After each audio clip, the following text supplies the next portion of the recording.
falta de pedreiros e a crise no setor da construção civil. Boa tarde. Boa tarde, Zé Neto. Boa tarde ao pessoal que nos acompanha, né? Mais uma vez aqui na nossa coluna semanal, sempre frisar que é uma das únicas no Brasil que trata desse tema em TV.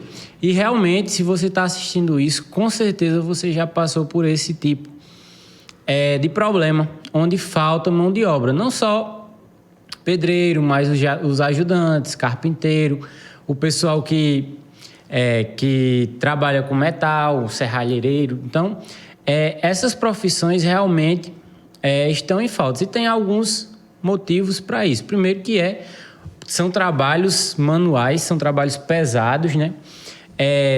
Um dos motivos é justamente com o avanço da tecnologia, essas startups. Então, hoje é mais fácil você, por exemplo, trabalhar com um serviço desse. Se você perceber, o pessoal está migrando, por exemplo, o pessoal que trabalhava com obras está migrando para os serviços de entregas, para os serviços de aplicativos, porque é mais leve, né? Não que trabalhe menos, porque o trabalho é forçado e exaustivo do mesmo jeito, só que a força física demandada para exercer essas profissões é menor. Então, esse é um dos motivos. O outro é o salário, né? Não se paga tão bem na construção civil, então o pessoal acaba migrando. E aqui cabe, José Neto, tocar num ponto interessante que cabe discussão, né? E aí, realmente é um ponto de reflexão, porque não tem um ponto pacífico, mas veja só, nós temos a consolidação das leis trabalhistas, né? A CLT. Você que está nos assistindo já parou para pensar que o setor que mais emprega no Brasil é a construção civil e, ao mesmo tempo, é onde tem mais profissionais que não são abrangidos pela CLT. Então, veja só a cabeça do profissional da construção civil. Ele não tem carteira assinada, então não tem a proteção ao trabalho, né? Seguro-desemprego, etc.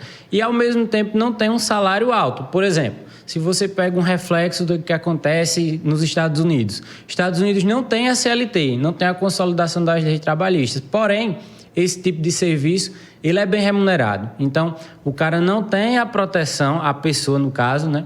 A pessoa não tem a proteção legal, como temos aqui da CLT, de seguro-desemprego, etc. Mas tem um salário alto. Aqui a gente nem oferece a CLT e nem oferece salário alto. E isso é uma das decorrências da crise que temos na mão de obra. E aí fica uma mão de obra escassa e, ao mesmo tempo, o pouco que tem acaba se supervalorizando, né? É uma outra realidade também, né? Exatamente. E isso é conhecido. A gente já pega o reflexo, como eu disse, de outras sociedades. Por exemplo, países desenvolvidos já passaram por essa situação. E qual foi a solução que eles adotaram? Basicamente duas. Primeiro, a inflação dos custos. Então, mão de obra, principalmente em países desenvolvidos, é muito mais cara do que aqui. É conhecido que o pessoal sai daqui do Brasil para trabalhar em serviços braçais lá nos Estados Unidos e consegue uma ascensão financeira porque lá se paga melhor. Segundo, a industrialização. Então, nós hoje construímos aqui no Brasil de maneira geral, de forma artesanal. É aquele cara lá que vai com tijolo, larga massa, concreto, etc. E em países desenvolvidos, em algumas regiões, as capitais do país, já é nítido a mudança nessa cultura construtiva, onde se opta por industrialização. Então, os materiais de construção eles já vêm pré-moldados, já vêm pré-fabricados e instalam. Eu gosto de dizer na sala de aula aos alunos que, brevemente, o pedreiro vai usar somente uma furadeira e uma parafusadeira, porque tudo já vai vir pronto. Essa característica é justamente pela falta de mão de obra. Então, o pessoal evita ao máximo gastar dinheiro com mão de obra e os materiais já vêm prontos. Isso é uma característica conhecida. Você vai para a Europa, já se constrói assim, Estados Unidos. Então, aqui no Brasil, possivelmente irá migrar para essas construções. Inclusive, Jana, está aqui na nossa coluna, a gente já até falou disso, né? Isso. Novos sistemas construtivos, construção a seco. Se você nos acompanha, você deve lembrar quando tratamos desse tema. Agora, Fernando, o que fazer, né? Nós temos exemplos de outros países que conseguiram driblar e atrair, né, jovens para esse setor da engenharia civil. Não necessariamente para ser pedreiro, mas atrair que exista essa mão de obra para suprir a demanda do mercado. Quando há esse desequilíbrio, a gente sabe o que acontece. O produto fica mais caro, fica mais difícil, desacelera a economia do país como um todo, porque a oferta não pode ser maior do que o que se tem de mão de obra, né? Tem que ser equilibrado. Então, o que fazer? Quais são os exemplos a nível mundial que a gente tem de superação desse problema? Principalmente, são vários pontos aí, não são várias vertentes, mas talvez 2 se destaquem entre eles. O primeiro é a profissionalização, é você qualificar a mão de obra. E o que é que eu estou dizendo com isso? Se você que está nos acompanhando, com certeza você já viu que o cara é pedreiro, ele assenta cerâmica, ele é encanador, ele é eletricista. Então, isso daí é um calo que dificulta de forma generalizada a profissionalização da construção. O que seria ideal é que esse pessoal se especializasse, então trabalhasse com uma coisa só, porque abriria espaço para outros profissionais se inserirem no mercado. E o outro ponto, o que a gente vê é justamente a busca pela inserção feminina no mercado de trabalho da construção civil. Hoje, predominantemente, a mão de obra é exercida por mão de obra masculina.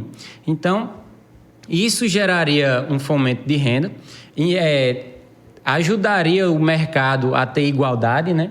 A ter igualdade entre os gêneros e fomentaria o desenvolvimento da construção civil. Agora, para isso, realmente, você tem que melhorar as condições de trabalho. E é o que a gente bate muito na tecla, né?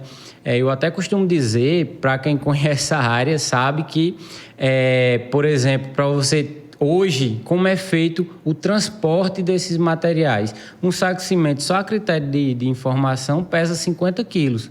O pessoal descarrega na cabeça. Isso não existe, né? Isso é trabalho abaixo da linha do trabalho possível, né? Então, a gente tem primeiro que rever essas situações de trabalho, né? Claro, é uma coisa que eu sempre digo aqui, já repeti várias vezes, que são pessoas vulneráveis, né? Senão não trabalhavam nessa situação. Então, você não trata com punição, mas sim com educação. Então, a gente precisa realmente trabalhar em algumas alternativas, né? Primeiro, qualificar, educar a nossa mão de obra. Está aí o Sistema S que faz um trabalho nesse sentido. E também trazer todos os setores da sociedade para trabalhar na construção civil, que, como eu disse, em todos os países é o que mais emprega no mundo, né? No Brasil é o setor que mais emprega. Então, trazer a paridade, né, é importante, é muito importante que tenha-se mulheres engenheiras, arquitetas e também o pessoal da mão de obra, que seja feito por todos, né?